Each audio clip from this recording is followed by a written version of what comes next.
Yeah. Uh, Hello.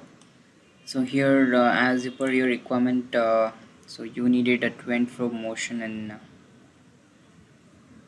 the motor, that is linear motor, should move to and fro.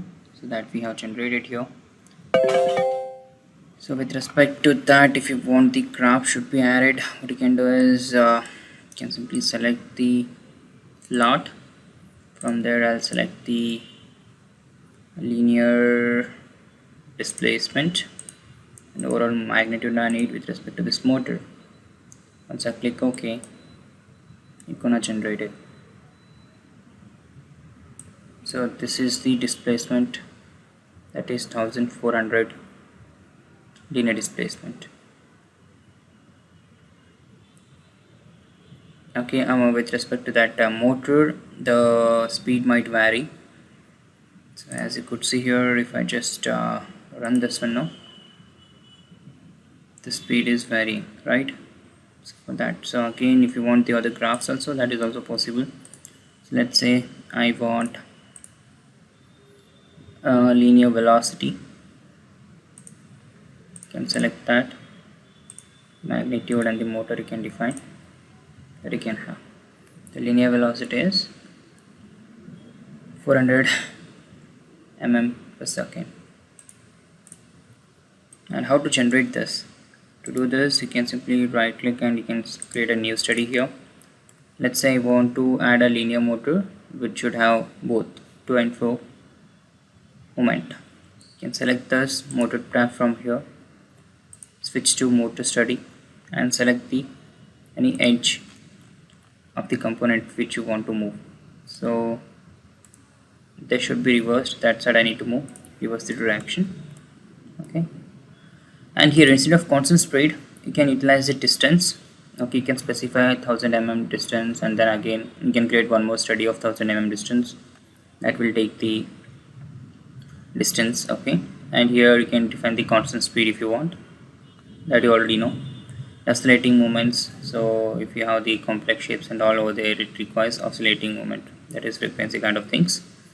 And to define the expressions, you can use the expression and servo meters. If you have, you can define the servo meter also. For now I'll use this segment. So in this segment you can able to define requirements. So here in the value you can select the velocity or acceleration. So as you told, you need the displacement, you can go ahead with this. Otherwise I believe for if you are using motors and all, you need to define the velocity. Okay, so up to this second this much should be the velocity, and then it should stop there, and then again it should be that velocity, that you can do.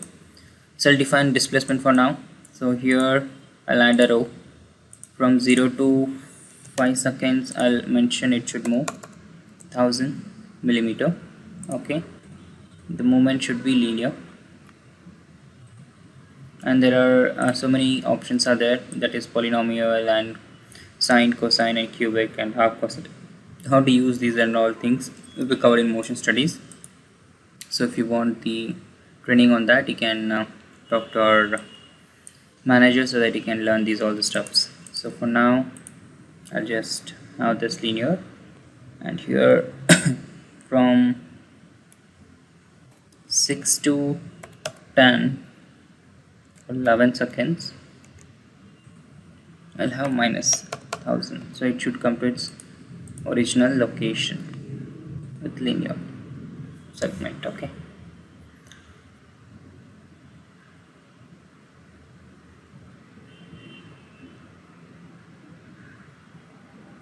or else I'll make it 5.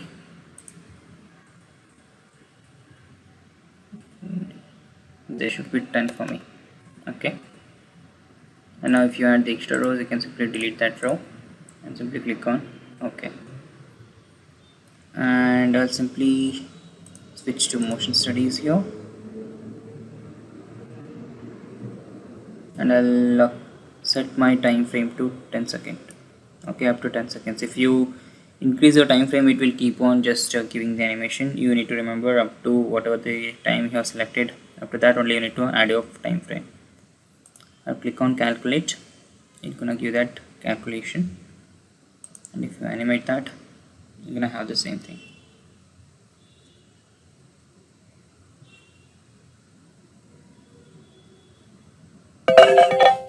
as we haven't defined any force or restriction moments and the frictions and all, so this might happen.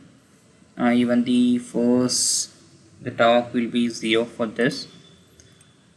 You haven't applied any angular motors, right? So motors or any other motors, so this is how you need to deal with this.